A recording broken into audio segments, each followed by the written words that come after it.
दिवाकर बचपन से ही लखनऊ में पला बड़ा था और वो कई सालों बाद वापस अपने गांव जा रहा था, जो कि वेस्ट बंगाल और बांग्लादेश बॉर्डर के एक छोटे से कोने पर था। इससे पहले वो अपने गांव सिर्फ बचपन में गया था, लेकिन अपने पेरेंट्स के मरने के बाद अब उसके परिवार में सिर्फ उसकी नानी थी, जिन्हें वो अपने साथ लखनऊ ले जाने के लिए गांव आया था। वो गांव के पास पहुंच तो गया, लेकिन वहां की मेन सड़क बारिश की वजह से खराब हो गई थी। उसने देखा तो पास में ही एक साइन बोर्ड था, जो कि जंगल के रास्ते से उसके गांव की तरफ इशारा कर रहा था। दिवाकर ने वो रास्ता तो ले लिया, लेकिन उसे नहीं पता था कि वो रास्ता लेना उसकी जिंदगी की सबसे बड़ी गलती बनने वाला है। शाम ढल रही थी और जंगल का वो रास्ता एकदम सुनसान था। पूरे रास्ते में बस उसके अलावा और कोई नहीं था। कुछ दूर जाते ही दिवाकर को अजीब सा भारीपन लगने लगा और उसे ऐसा महसूस हुआ कि कोई 10 फीट का आदमी एक झाड़ी के पीछे खड़ा उसकी तरफ देख रहा है। दिवाकर को लगा कि झाड़ियों में कोई जानवर होगा, तो वो थोड़ा तेजी से चलने लगा और तभी उसके पैरों के नीचे कुछ आया, जिससे वो लड़खड़ा कर नीचे गिर गया। जैसे ही उसने पलट कर देखा तो उसके रोंगटे खड़े हो गए। वो जिस चीज से लड़खड़ाया था वो चीज कुछ और नहीं बल्कि किसी इंसान का कटा हुआ सड़ा हुआ एक सर था। ये देखते ही दिवाकर वहां जोर से भागा और जैसे तैसे करके उस एरिया से निकलकर अपने घर पहुंच गया। उसकी नानी उसे देखकर बहुत खुश थी और साथ ही हैरान भी। खुश क्योंकि उन्होंने दिवाकर को कई सालों बाद देखा था, और हैरान क्योंकि उसके पूरे कपड़े कीचड़ में सने हुए थे। उसने अपनी नानी को बताया कि वो जंगल वाले रास्ते से आया और उसे वहां एक कटा हुआ सर दिखा। ये सुनते ही उसकी नानी का चेहरा एकदम सफेद पड़ गया। उन्होंने बताया कि वो जंगल का रास्ता गांव में कई सालों से सुनसान है, क्योंकि वहां स्कोंदो काटा यानी सर कटा रहता है। कहते हैं कि उनके गांव में एक लंबा चौड़ा पहलवान लड़का रहता था। एक दिन उसे एक लड़की से प्यार हो गया और जब उसने उस लड़की से अपने प्यार का इजहार किया तो उस लड़की के परिवार वालों ने उसको बहुत मारा और उसकी बहुत बेइज्जती की। उस दिन के बाद से वो लड़का एकदम पागल हो गया और उसने अपने पागलपन में एक रात उस लड़की को जान से मार डाला। उस लड़की के परिवार वालों ने उसे ये करते हुए देख लिया और उस लड़के को जंगल में ले जाकर उसका सर काट दिया। उन्होंने उस लड़के के सर कटे शरीर को उसी जंगल में छोड़ दिया और कहते हैं कि तब से सर कटे की आत्मा अभी भी उस जंगल में भटकती है और वो अपने बदले की आग में जलता रहता है। कहते हैं कि अगर वो किसी को एक बार दिख जाए तो वो उसे भी मारकर सर कटा बना देता है। दिवाकर ये कहानी सुनकर चौंक गया था, लेकिन उसे इस कहानी पर विश्वास नहीं था। उसने अपनी नानी को कहा कि जो उसने जंगल में देखा वो कोई आत्मा नहीं थी, बस एक मरे हुए आदमी का सर था। उसके बाद वो नानी के साथ खाना खाकर सोने चला गया। जैसे ही आधी रात हुई, दिवाकर को सोते हुए ऐसा लगा कि जैसे कोई धीमी सी आवाज में उसे पुकार रहा है। उसने उठकर देखा तो उसके कमरे में कोई नहीं था। उसे लगा कि शायद उसकी नानी होंगी, पर जब वो उनके कमरे में गया तो वो गहरी नींद में सो रही थीं। उसे ये अपनी थकान का नतीजा लगा और वो फिर से सोने चला गया। लेकिन उसकी आंख लगते ही उसे फिर से वही आवाज सुनाई दी।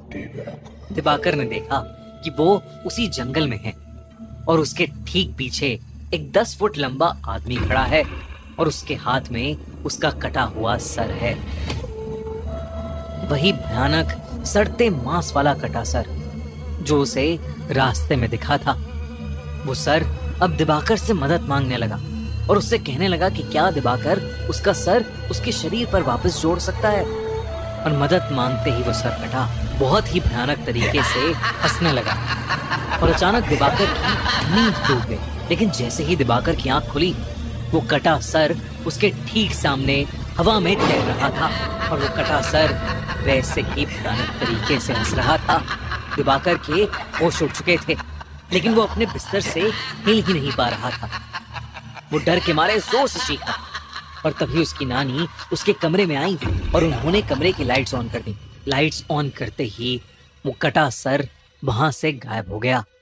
जब नानी ने उससे पूछा कि उसे क्या हुआ है, तो दिवाकर ने अपनी नानी से कहा कि उसने बस एक बुरा सपना देखा है। उस रात दिवाकर सो नहीं पाया। उसने गांव वालों से उस सरकटे के बारे में कई किस्से सुने, जिसमें से एक किस्सा ये भी था कि वो सरकटा लोगों से अपने सर को जोड़ने के लिए मदद मांगता है, और अगर किसी ने उसका सर जोड़ दिया तो वो पूरे गांव का विनाश कर देगा, और जो लोग उसका सर जोड़ नहीं पाते वो उन्हें मारकर अपने जैसा सरकटा बना देता है। उस रात जब दिवाकर अपने कमरे में सोने के लिए गया तो उसने देखा कि खिड़की के बाहर एक अजीब सा लंबा सा आदमी शॉल ओढ़े खड़ा है। वो देखते ही दिवाकर घबरा उठा। अचानक से उसका दम घुटने लगा। उसने देखा कि उस सरकटे का सर उसके ठीक पीछे है और वो अपने बालों से उसका गला दबा रहा है। इससे पहले कि वो कुछ कर पाता, उसे कमरे में एक तेज हवा का झोंका महसूस हुआ और वो एकदम से बेहोश हो गया। कुछ देर बाद जब दिवाकर की आंख खुली तो उसकी नानी उसके सामने थी। दिवाकर अपनी नानी को देखकर रोने लगा और उसने अपनी नानी को सरकटे के बारे में सब कुछ बताया।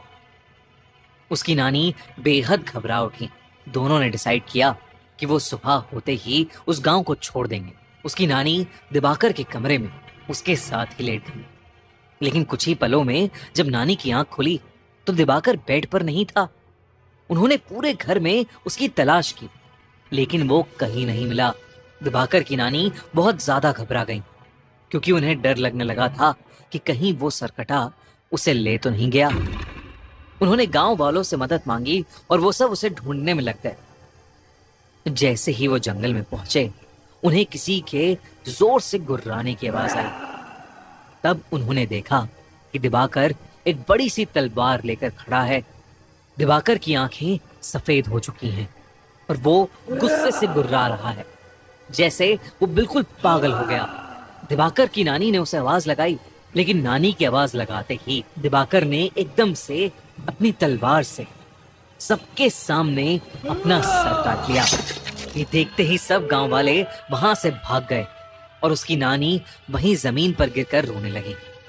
सालों बाद किसी ने सरकटे के हाथों एक मौत देखी थी और इसीलिए उस घटना के बाद सभी लोगों ने उस गांव को हमेशा हमेशा के लिए छोड़ दिया। कहते हैं कि बंगाल में उन जंगलों में अब एक नहीं बल्कि कई सरकटे भटकते हैं, जिन्हें स्कोंदा कोटा या कोंदा कोटा भी बोला जाता है।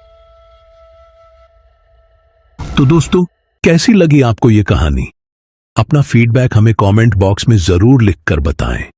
और अगर आपने अब तक हमारे चैनल को सब्सक्राइब नहीं किया है तो जल्दी से कीजिए, क्योंकि आगे क्या होने वाला है वो सबसे पहले आप तक पहुंचता रहेगा नोटिफिकेशन के जरिए। और हां, बेल आइकन को दबाना मत भूलना, ताकि आप एक भी सस्पेंस या हॉरर अपडेट मिस ना कर पाएं।